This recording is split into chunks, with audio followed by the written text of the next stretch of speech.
For a long time, I thought my center was a place I had to find, a destination, a calm point on the map you arrive at after enough meditation, enough therapy, enough journaling.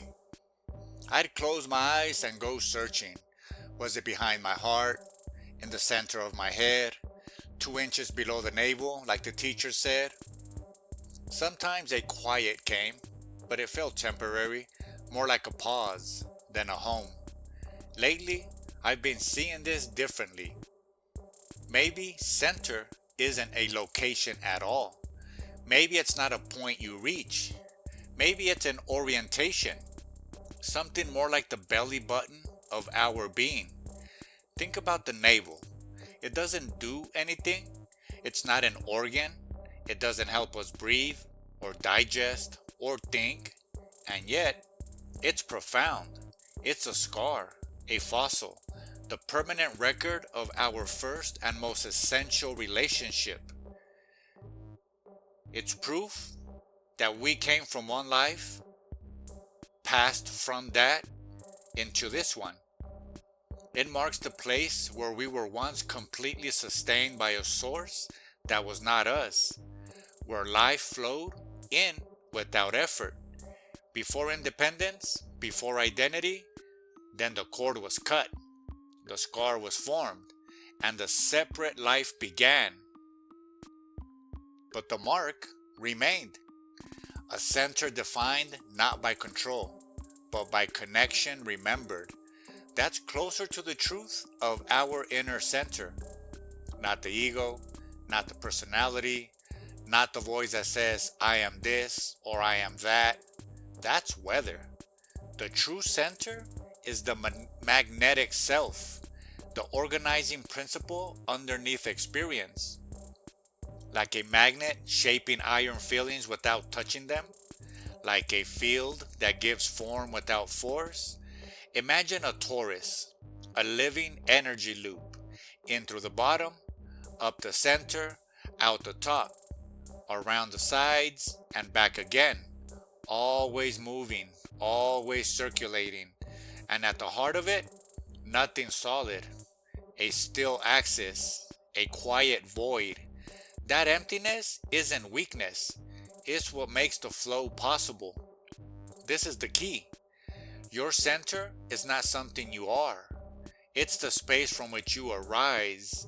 The I am before it grabs onto labels, before it becomes anxious, successful, wounded, confident, afraid. Finding our center isn't excavation, it's reorientation. It's gently withdrawing attention from the swirl, the thoughts, the plans, the fears, the memories, and letting it rest on the still axis beneath them, the space between breath, the pause between thoughts, the simple felt sense of being here before explanation. This is embryonic awareness, before identity differentiates, before story hardens. The work isn't to create it, it's to remember it. And this is where it meets daily life. Because when we live only in the swirl, we're reactive, pulled by moods, hijacked by fear, tossed by other people's opinions. But when we orient, even briefly, to the axis, everything changes. The thoughts still come, the feelings still rise, but we are no longer identical with them. Anger can be felt without becoming action. Fear can be noticed without becoming panic. Desire can be present without becoming compulsion. Choice returns. There is sovereignty. The practice is deceptively simple. A pause, a breath, a moment before reacting. Feeling the body as a single field, not a problem to solve. Asking quietly, who is aware of this moment? And resting there, not in the storm, but in the eye. This center is not found in achievement, not in approval, not in fixing the garden perfectly. It's found by turning attention back to the source. It's where the personal self touches something larger, where the garden draws nourishment from the wider ecosystem, where effort softens alignment. From here, action doesn't feel forced, it feels drawn. Words land truer.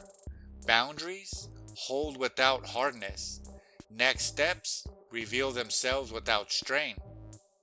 We stop trying to become someone and start remember who's already here. This is the belly button of being, the quiet scar of connection, the still point in the turning world. And from this center, everything grows naturally from the inside out.